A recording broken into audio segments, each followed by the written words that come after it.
Hello दोस्तों, नमस्कार। आज मैं आपसे एक शानदार सी चर्चा करने वाला हूं। भारत के तमाम वो लोग जिन्होंने 22 अप्रैल को 26 युवाओं की जान गंवाई थी, वो बहुत खुश होंगे कि भारत सरकार के द्वारा जो निर्णय लिया गया है वो काबिले तारीफ निर्णय है।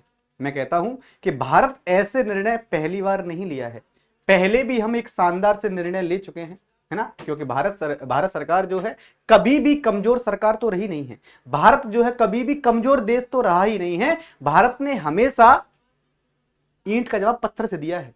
इस बार भी वही हुआ है। लेकिन मैं आपको एक बात बता दूं, इस बार हमने पूरी ईमानदारी और पूरे सक्षमता के साथ ये जवाब दिया है। पहले भी हम ऐसा करते रहे हैं, पहले भी हमने पीठ नहीं छिपाई थी, इस बार भी हम पीठ छिपाने का काम किए नहीं है। तो हमने जो 22 अप्रैल को पहलगांव में पाकिस्तान के आतंकवादियों ने जो किया, धर्म पूछकर लोगों की जो हत्या करी, उन्होंने पूछा कि आपका धर्म कौन सा है, और जब यह बताया गया कि भैया हम हिंदू हैं तो उनको तुरंत गोली मार दी गई। उनसे कलमा पढ़वाया गया, जब लोग कलमा नहीं पढ़ पाए तो लोगों को गोली मार दी गई। उनके कपड़े उतरवाकर यह देखा गया कि इसका खतना किया हुआ है कि नहीं किया हुआ है। अगर खतना नहीं हो रहा था तो उनको भी गोली मार दी गई। मैं आपको सच बता रहा हूं, पूरा भारत 22 अप्रैल 2025 को भूल नहीं पाएगा। पूरा भारत, हर एक भारतीय उस दिन बहुत रोया था कि भाई पाकिस्तान इतनी नापाक हरकत कर कह सकता है। इतनी नापाक हरकत करने से पहले कोई भी देश सोचेगा जरूर, लेकिन पाकिस्तान ने कैसे नहीं सोचा। लेकिन हम भारत हैं, हम कभी भी पीठ छिपाकर भागने वाले लोग नहीं हैं। हम अंधेरे में वार करते हैं, लेकिन चेतावनी के साथ करते हैं। हमने इस बार भी किया है, पिछली बार भी किया था, चेतावनी देकर के किया था। आज हम जानने वाले हैं कि ये जो मॉक ड्रिल होने वाली है उसके पीछे की एक लंबी कहानी क्या है, और आने वाले समय पर ऐसा क्या होने वाला है कि भारत ये मॉक ड्रिल करने वाला है। भाई भारत ये जो मॉक ड्रिल करेगा, इसके पीछे की कहानी आपको बता देता हूं ये क्या होता है। तो सबसे पहली चीज बेटा, इंडिया पाकिस्तान वॉर 6.0 होने की संभावनाएं हैं। अगर मैंने आपसे बोला है कि 6.0, इसका मतलब पहले कुछ हुआ है क्या? डेफिनेटली पहले हुआ है। इस पर हम बहुत विस्तार से चर्चा करेंगे। लेकिन पहले मैं आपको यह बता दूं कि ये जो मॉक ड्रिल नाम का शब्द आपके सामने आ रहा होगा, ये होता क्या है। भाई अगर हम मॉक ड्रिल की बात करें तो मॉक ड्रिल शब्द होता क्या है, पहले उसके बारे में जान लेते हैं। जब भी आप मॉक ड्रिल की बात करेंगे ना, जब भी आप दुनिया के किसी भी देश में जहां युद्ध हो रहे होंगे, वहां पर इस प्रकार के मॉक ड्रिल पहले भी कराए जा चुके हैं। वो क्यों कराए जाते हैं? अगर कोई भी देश किसी दूसरे देश पर हवाई हमले करता है ना, हवाई हमले करता है, तो हवाई हमलों से कैसे बचा जा सकता है, इसके लिए मॉक ड्रिल कराई जाती है। मॉक ड्रिल के अंतर्गत क्या क्या बिंदु होते हैं मैं सब पर चर्चा करूंगा, लेकिन आप बेसिक शब्द ये समझ सकते हैं कि जब दो देशों के मध्य युद्ध होता है तो युद्ध में एयरफोर्स या वायुसेना का बड़ा रोल होता है। जब वायुसेना हमले करती है तो उसे कभी भी, भाई उन्हें जो उसकी फिजिकल बाउंड्री होती है उससे कोई मतलब तो है नहीं, वो कहीं से भी वायुयान से हमला कर सकते हैं। तो वायुयान के द्वारा किए गए हमलों से कैसे बचा जा सकता है, इसी को हम सही तरीके से क्या करते हैं भाई, किसी भी देश में मॉक ड्रिल जैसी अभ्यास कराए जाते हैं। भारत में भी आज जो है 7 मई को मॉक ड्रिल कराया जाना है, और इस मॉक ड्रिल के आयाम क्या क्या रहेंगे उस पर हम चर्चा करेंगे। लेकिन उससे पहले मैं आपको बता दूं कि जो मॉक ड्रिल कराए जाने हैं उनके पीछे का कारण क्या है। भारत के साथ जो पाकिस्तान इसकी बाउंड्री साझा होती है, गुजरात से लेकर कहां तक बच्चों, तो गुजरात से लेकर आप देख पाओगे भैया, गुजरात से लेकर कहां तक भैया, तो आपके लद्दाख वाले क्षेत्र तक, गुजरात से लेकर लद्दाख वाले क्षेत्र तक भारत के साथ किसकी बाउंड्री साझा हो रही है, तो बाउंड्री साझा हो रही है पाकिस्तान की। और पाकिस्तान एयरबेस के माध्यम से कभी भी इन क्षेत्रों पर हमला कर सकता है। आपने देखा होगा जब 1965 की वॉर हुई थी ना, तो 1965 की वॉर के समय पाकिस्तान ने कहां पर हमला कर दिया था? आप कहेंगे सर ये उत्तर प्रदेश के आगरा शहर में, उत्तर प्रदेश के आगरा शहर तक हमला किया था, समझ रहे हैं। लेकिन इस बार ऐसा नहीं हो पाएगा। इस बार हम दुनिया की टॉप मोस्ट आर्मी वाली कंट्री हैं, हमारे पास दुनिया की टॉप मोस्ट आर्मी है। हमें गर्व है हमारी आर्मी पर कि अगर आप एक मारेंगे तो 100 मारने की हम क्षमता रखते हैं। लेकिन अपने नागरिकों को कैसे सचेत किया जाए, अपने नागरिकों को कैसे सुरक्षित किया जाए, उसके लिए ये मॉक ड्रिल कराई जानी है। और मॉक ड्रिल का कराने का जो निर्णय है भारत सरकार के अंदर, जो गृह मंत्रालय है, गृह मंत्रालय ने जो निर्णय लिया है उसके बारे में हम जान सकते हैं भाई। जो गृह मंत्रालय है, जो होम मिनिस्ट्री है, होम मिनिस्ट्री ने निर्णय लिया है कि जो भारत के 244 जिले हैं, भारत के अंदर जो 244 जिले हैं, इनमें मॉक ड्रिल कराई जाए और मॉक ड्रिल कराकर लोगों को थोड़ा सा अवेयर किया जाए कि अगर इस प्रकार का कोई भी हमला हो भी जाता है तो आपको कौन कौन सी सावधानियां बरतनी है ना भैया, कौन सी सावधानी बरतनी है, उन पर हम शानदार तरीके से चर्चा कर लेते हैं। तो पहले तो आप लोग ये समझिए भाई कि जो मॉक ड्रिल है इसके अंदर हमें करना क्या क्या है। पहली चीज, अगर मान लीजिए पाकिस्तान ने हवाई हमला कर दिया तो हवाई हमले के दौरान होता क्या क्या है। पहला पॉइंट देखिए भाई, हवाई हमलों की जानकारी के संकेत, यानी जब हवाई हमले पाकिस्तान करने वाला होगा तो भारत के अंदर जो हमारी वायुसेना है या हमारे जो तटरक्षक बल होते हैं या हमारे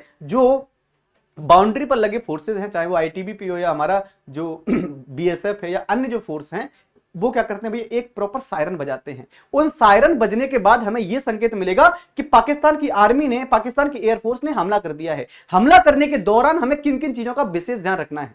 विशेष ध्यान यह रखना है कि भारत के क्षेत्रों में जहां जहां पर आर्मी के कैंप है वहां पर हूटर लगे रहते हैं, उन हूटरों की प्रॉपर रिपेयरिंग अभी से करा ली जाए, जिससे कि जब हमला हो और हूटर बजें तो संपूर्ण क्षेत्र के लोगों को मालूम पड़ जाए कि पाकिस्तान क्या करने वाला है, हमला करने वाला है। पाकिस्तान हमला करने वाला है तो अगर रात्रि के समय हमला कर रहा है तो हम सभी क्षेत्रों की लाइट को बंद कर दें, हम पूरी तरीके से वहां पर जो क्षेत्र होंगे उनको वहां पर अंधेरा कर दें, जिससे पाकिस्तान हमारे देश के रिहायशी इलाकों को भांप ही नहीं पाए कि कहां पर रिहायशी इलाके हैं। क्योंकि हम भारत हैं भाई, हम सामाजिक संस्कृति को, सामाजिक संवेदना को समझते हैं, सामाजिक जो हमारे अंदर सद्भावना है, लेकिन पाकिस्तान के अंदर नहीं है। पाकिस्तान हमारे देश के रिहायशी इलाकों को भी टारगेट कर सकता है ना। तो इस टारगेट से कैसे बचा जा सकता है, वो हम कैसे करेंगे, मॉक ड्रिल के माध्यम से सीखेंगे, लोगों को अवेयर करेंगे कि अगर हूटर बजे तो हूटर बजने पर आपको क्या क्या करना है।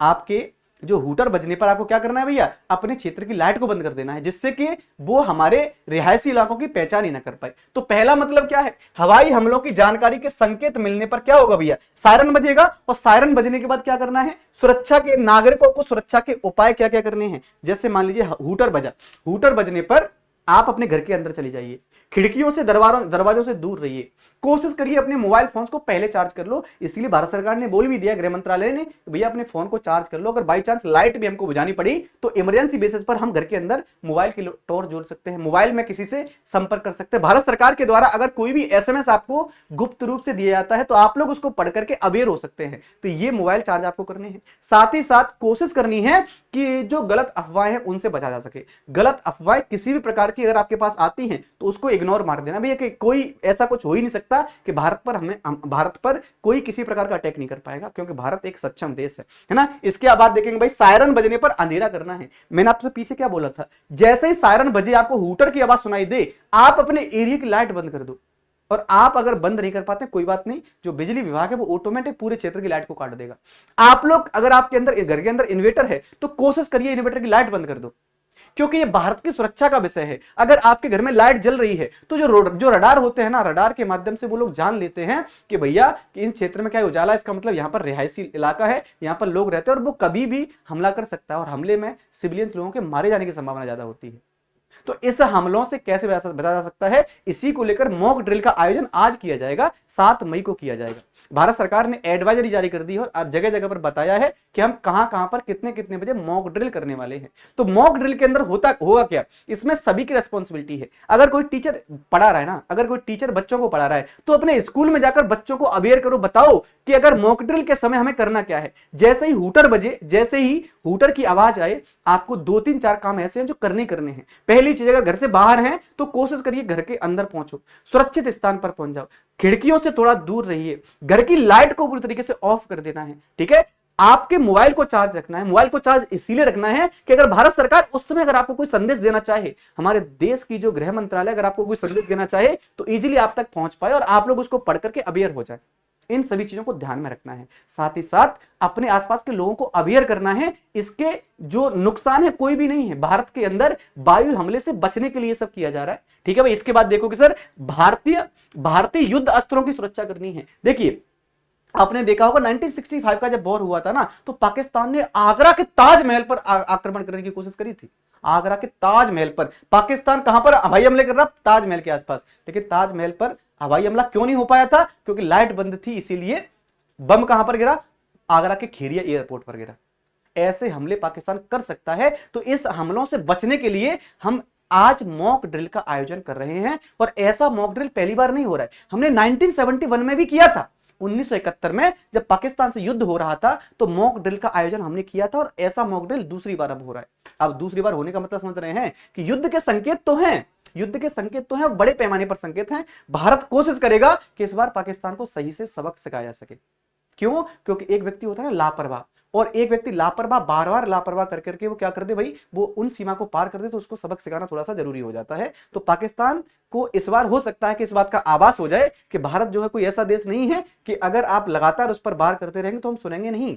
वो आपको, भारत अगर आपको मित्रता के भाव से देखता है तो आपको यह भी दिखा सकता है कि शत्रु की शकल कैसी होती है। तो आप इस बार सचेत हो जाइएगा भाई। भारतीय लोगों को सुरक्षित करने के लिए ये मॉक ड्रिल कराई जा रही है, इसके लिए आपको परेशान नहीं होना है। भारत के 244 जिलों में ये मॉक ड्रिल आज होनी है, ये अवेयरनेस के लिए कराई जानी है। चलिए भाई, अब हम बात कर लेते हैं कि कब कब भारत और पाकिस्तान के बीच में युद्ध हुआ है, और कब कब भारत और पाकिस्तान के बीच में युद्ध के बाद पाकिस्तान को मुंह की खानी पड़ी है। 1947 जब भारत स्वतंत्र हुआ तब पाकिस्तान ने वॉर किया, हमने पाकिस्तान को उल्टे मुंह पटकनी दी है। कभी आप देखोगे 1947 का वॉर, 65 का वॉर, 1971 का वॉर, 84 का वॉर और 1999 का वॉर, हर एक युद्ध में हराया है हमारे भारत की सेना ने। हर बार उनको औंधे मुंह ही गिराया है, और इस बार भी ऐसा ही होने वाला है। औंधे मुंह गिरेंगे, बुरी तरीके से गिरेंगे। ठीक है भैया। अब देखो कुछ ऐसे हमले जो पाकिस्तान ने किए और पाकिस्तान की कायराना हरकतें हैं, उनका बदला हमने कैसे दिया है। उरी हमला आपने देखा होगा कि उरी के अंदर जो हमारी सेना के जो बेस कैंप होते हैं, पाकिस्तानी आतंकवादियों ने हमारी सेना के बेस कैंप को निशाना बनाया और सो रहे सैनिकों पर हमला किया।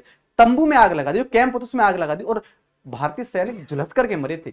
सोच के देखिए, सोते हुए व्यक्ति के तंबू में अगर आप आग लगा देंगे, अकस्मात किसी व्यक्ति के शरीर पर आग पहुंचती है तो वो कैसे तड़प तड़प के मरा होगा। भारत सरकार ने उसका निर्णय, भारत सरकार ने इसका जो हमले का जो बदला लिया वो 11वें दिन ले लिया था। 28 सितंबर को हमने वहां पर सर्जिकल स्ट्राइक करी थी, याद रखिएगा, सर्जिकल स्ट्राइक जाकर के मारा था, घर में घुस करके। पुलवामा अटैक 14 फरवरी 2019, कौन ही भूल सकता है। 12वें दिन हमने एयर स्ट्राइक करी, और एयर स्ट्राइक में इतने लोग मारे कि पाकिस्तान बता नहीं पाया था। अब हुआ है पहलगांव हमला। पहलगांव हमला ये तो इंसानियत को शर्मसार करने वाला हमला है। पहलगांव हमला इंसानियत को शर्मसार करने वाला हमला है। कोई भी सभ्य समाज इसको बर्दाश्त ही नहीं कर सकता यार, कि आप किसी का धर्म पूछकर उसे मार दे जा रहे हैं। आप किसी व्यक्ति को इसीलिए मार दे रहे हैं कि वो कलमा नहीं पढ़ पा रहा है। मैं सोचता हूं कि इंसानियत की सभी हदें पार कर दी आप लोगों ने। तो कायरता के ऐसे ऐसे एग्जाम्पल पाकिस्तान देता रहा है समय समय पर कि सोच करके शर्म आती है। अगर एक व्यक्ति के कपड़े उतरवाए जाते हैं, अगर वो व्यक्ति खतना नहीं किया हुआ है तो उसको मार दे जा रहे हैं। एक महिला के पति को मार दिया, उससे उस महिला ने कहा कि भैया मुझे क्यों छोड़ रहे हो, मैं अपने पति के बिना जी नहीं पाऊंगी। तो उस महिला से कहा जा रहा है कि ऐसा करना, मोदी को जाकर बता देना कि हम ऐसे मारे थे लोगों को। तो भैया बता दिया है आपने, मोदी जी ने सुन भी लिया है। और इसका एग्जाम्पल देख लीजिएगा, 22 अप्रैल को हमला हुआ है, और 22 अप्रैल को तुमने जो किया उसका जवाब हमने 7 मई की रात को दे दिया है। पाकिस्तान के 9 जगहों पर हमारे जो वायुसेना के विमान हैं उन्होंने आग बरसाई है, और ये भी डेमो है, ये तो भी डेमो है।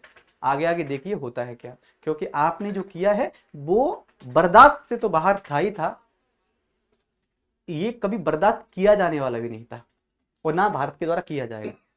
तो ये जो मैं आज आपको वीडियो लेकर आया हूं, मेरा बताने का उद्देश्य ये है कि भारत सरकार ने कैसे कैसे कांड किए हैं। हम फिर भी चुप रहे, लेकिन इस बार चुप नहीं रहने वाले हैं। भारत सरकार बहुत ही शानदार से निर्णय ले रही है। पहले हमने सिंधु नदी जल समझौते को बाधित कर दिया, उसके बाद चिनाब नदी का पानी रोका, झेलम नदी का पानी रोका, रावी नदी का पानी रोका, पाकिस्तान के 16 मीडिया चैनलों पर प्रतिबंध लगा दिया। भारत के जो खिलाड़ी थे उन पर तो प्रतिबंध हम पहले भी लगा चुके थे। जो वहां के सिंगर हैं उनके गाने भारत में नहीं बजेंगे। ट्विटर हैंडलों को बैन कर दिया तो पूरी तरीके से हमने खत्म कर दिया तुमको। लेकिन अब बारी है कि तुमको जो है अल्लाह तक भी पहुंचा दिया जाए, है ना। तो चलिए आज तक मैं इतना ही रखता हूं, जब भी कुछ और न्यूज आती है आपके सामने उपस्थित दूंगा। जय हिंद, जय भारत।